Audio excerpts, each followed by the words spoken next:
Ons gesels vandag oor bosluisbeheer, nogal gepas vir hierdie tyd van die jaar as ons dink aan al die reën en die bo-normale hitte wat ons kan verwag. Ek gesels met Charel Pretorius. Charel is van Lionel's Veterinary Supplies. Charel, welkom vir die eerste keer hier by ons by Plaas TV. Hoekom sou jy sê is bosluisbeheer so belangrik in lewende hawe? Goeiedag Lisa, dankie vir die geleentheid wat ons kan hê om vandag saam met julle oor hierdie belangrike onderwerp te kan praat, veral soos jy gesê het hierdie tyd van die jaar met al die reën wat ons nou agter die rug gehad het en wat nog baie kom. Lisa, stel jouself voor 'n kalfie wat nou net gebore is. Hy sukkel nog om sy voete in die wêreld te vind en hier is 'n las op hom. 'n Paar bosluise elke dag op hom wat sy bloed tap, maak hom swak.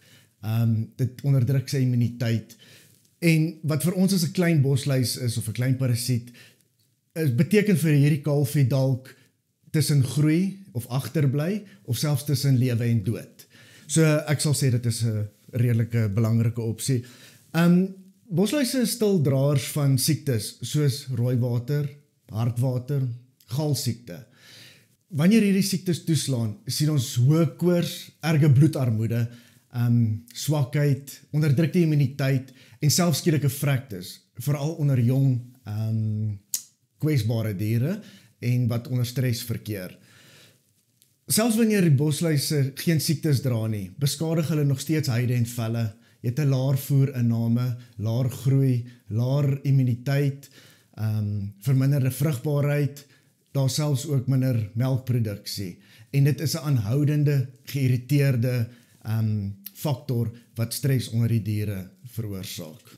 Alles saam lei tot laer produksie en meer arbeid en hoë veeartskoste wat tot op die uiteinde van die dag 'n minder doeltreffende en 'n minder wensgewende boerdery het. En op die uiteinde van die dag is dit waaroor 'n boerdery gaan. So om bosluise te beheer, moet ons hulle lewensiklus verstaan. So ons kry enkel gasheer bosluise wat hulle hele lewe op een dier bly. So dit is maklik om hulle te beheer met tydige dippe, waar jy kry 3 gasheer bosluise wat tussen diere verander soos hulle ontwikkel. En dit maak hulle bietjie slimmer, bietjie moeiliker om te beheer, so daardeur het ons meer strategiese behandelings nodig. So is daar verskillende soorte dipmiddels? Lise, daar's nie een metode wat vir almal werk nie. Dis meer soos 'n gereedskapkis met verskillende opsies wat boere moet gebruik na die beste van hulle vermoë, wat by hulle infrastruktuur en die seisoen inpas. So, kom ons bespreek 'n paar van daai opsies wat beskikbaar is. Eerstens kan ons kyk na jou dompeldippe. Dit word gebruik op groot kuddes waar die bosluislading hoog is. So die bees word nat van kop tot hak, maar dit gaan saam met 'n goeie bestuur van jou dompeldip. So, en verder kan ons kyk na jou spuitdrukgange. Dit is ook 'n baie effektiewe manier, dit is semi-outomaties, en is baie minder stresvol as jou dompeldippe. Maar dit word ook gebruik in jou groter kuddes.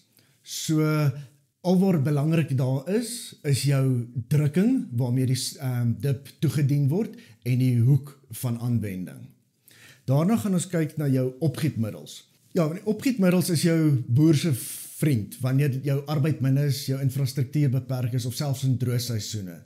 Dis baie effektief, baie akkuraat, en mits dit korrek toegedien word. Dan het ons ook jou handsproeiers of jou rugsakspuite. Dit is ideaal vir klein kuddes of geïsoleerde probleemdiere. Dit is meer akkuraat en baie koste-effektief, maar is baie meer arbeidsintensief. En dan die inspuitmiddels. Dit werk baie goed met 'n geïntegreerde bosluisbeheerplan. Veral wanneer die bosluisdruk laer is, daar is wel 'n paar middels wat nie effektief is teen bosluise nie, so dit moet slim toegedien word. Verder kan ons kyk na jou biologiese beheer ook. Dan die natuur help soms self. Renostervoëls is fantastiese bosluisvreters, terwyl plante soos jou Aloeverox, of meer bekend as jou bergalwyn, of jou kasterolieplante 'n natuurlike afweeringseienskappe het, wat boere baie meer begin gebruik het, veral waar daar chemiese weerstand opgebou is. So dan wil ek net ook afsluit op ons ditmiddels. As jy vlee en bosluise gelyktydig wil bekamp, het ons 'n produk wat jy kan gebruik, so Cypertraz. Dit is 'n supermetrien met 'n amitraz wat albei spesies gelyktydig tem. Charles, ons het in die begin gepraat oor die effek wat hierdie tyd van die jaar op die groei van bosluise en die ontwikkeling van die probleem is met die hitte en die vog. So ek neem aan seisoene het 'n invloed op bosluise en die tipe produk wat gebruik word. O ja, nee, definitief Lise.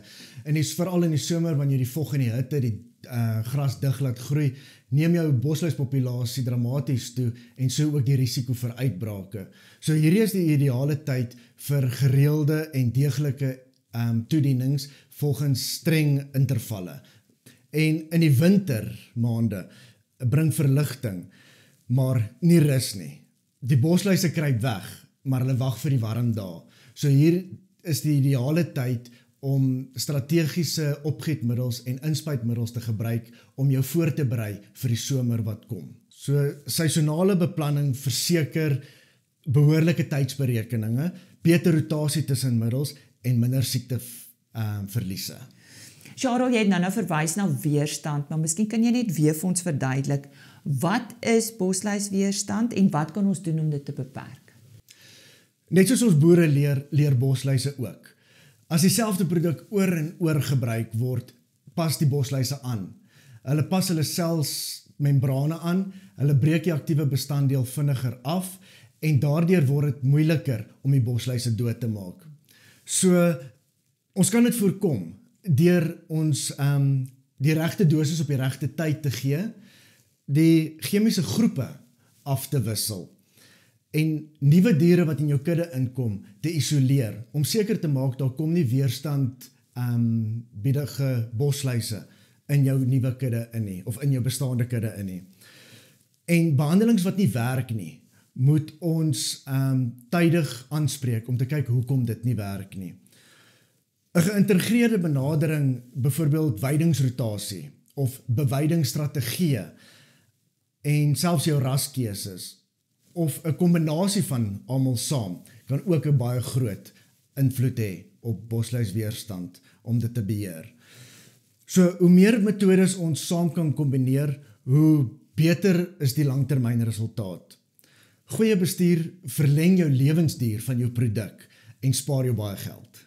Ja, dankie vir daardie raad oor bosluisbeheer. Ons het gesels met Charles Pretorius en soos ons vroeër gesê, dis die tyd van die jaar wat ons veral aandag daaraan moet skenk met die vog en die hitte daarmee saam.